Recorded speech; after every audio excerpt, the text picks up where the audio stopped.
Hello everyone, today we discuss deadlock prevention. Basically deadlock prevention unit number 3 का second portion होता है। Deadlock prevention में जो हमने डेडलॉक कैरेक्टराइजेशन देखा था, 4 नेसेसरी कंडीशंस रहती हैं जो डेडलॉक कैरेक्टराइजेशन की same as it is work करता है, same as it is conditions work करती हैं डेडलॉक प्रिवेंशन में भी।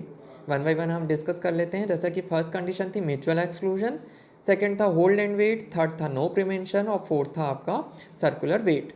सो जो वहाँ पे हमने डिस्कशन किया था, जो सेम एज इट इज़ हमने यहाँ वहाँ पे कवर अप किया था, वही एज इट इज़ यहाँ पर आपको डेडलॉक प्रिवेंशन में रीड करना है और राइट करना है। देखिए यहाँ पर डेडलॉक प्रिवेंशन में जो फर्स्ट कंडीशन रहती है mutual exclusion.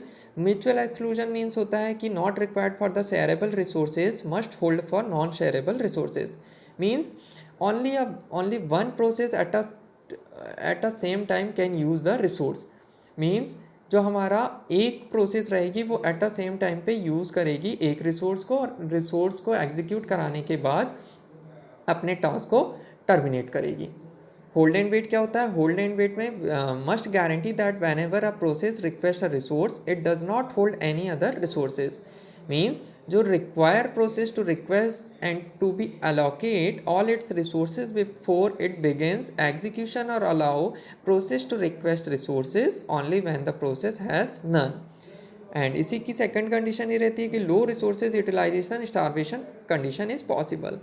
Hold and wait जैसे नाम से समझ में आ रहा है कि हमारी डिफरेंट टाइप की प्रोसेसेस जब एग्जीक्यूट होती हैं तो वो हेल्प लेती हैं रिसोर्स का, और यदि एक प्रोसेस जब एग्जीक्यूट हो रही है और उसको एग्जीक्यूट करने में हमारा रिसोर्स हेल्प कर रहा है, तो रिसोर्स तब तक उस प्रोसेस को रिलीज़ नहीं करेगा जब तक उसका आउटपुट हमारे स्क्रीन पर डिस्प्ले ना होने लगे।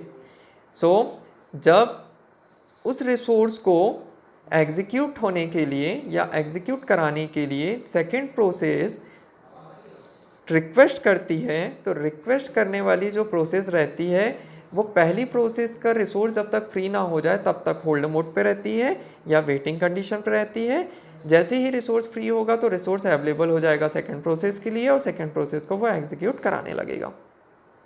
थर्ड रहता है नो प्रिवेंशन। नो प्रिवेंशन भी हमको पता है कि नो प्रिवेंशन में रिसोर्स तब तक फ्री नहीं होता है जब तक कि प्रोसेस अपना रिजल्ट को एग्जीक्यूट ना करा दे, और प्रोसेस एग्जीक्यूट होने के बाद या रिजल्ट देने के बाद रिसोर्स को रिलीज़ कर देती है, और रिलीज़ करने के बाद अपनी दूसरी प्रोसेस उसको रिक्वेस्ट कर सकता है और दूसरी प्रोसेस के लिए हमारा रिसोर्स अवेलेबल हो जाता है।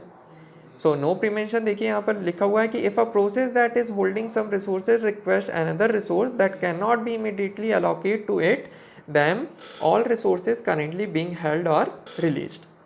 सर्कुलर वेट कंडीशन ये कहलाती है कि सर्कुलर वेट कंडीशन पे पैरेलली डिफरेंट टाइप की processes at a same time resources को रिक्वेस्ट करती हैं।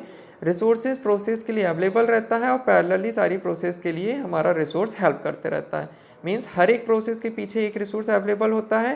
प्रोसेस जैसे जैसे अपने रिजल्ट को एग्जीक्यूट करते जाती हैं, रिसोर्स फ्री होते जाते हैं और रिसोर्स अवेलेबल होते जाते हैं नेक्स्ट प्रोसेस के लिए। नेक्स्ट प्रोसेस उनको यूज़ करती है और अपने रिजल्ट को एग्जीक्यूट कराती हैं। सो ये 4 कंडीशंस डेडलॉक प्रिवेंशन का पार्ट हो गया। ये एग्जाम पॉइंट ऑफ व्यू से बहुत इंपॉर्टेंट है। यदि आपको क्वेश्चन आता है डेडलॉक प्रिवेंशन एक्सप्लेन करने या characterization of deadlock conditions explain करने, तो आपको यही 4 कंडीशंस को एक्सप्लेन करना है। सो इस टॉपिक में यदि आपको कुछ डाउट है तो आप थ्योरी क्लास में अपने डाउट को क्लियर कीजिएगा। आज की वीडियो में इतना ही। Thank you.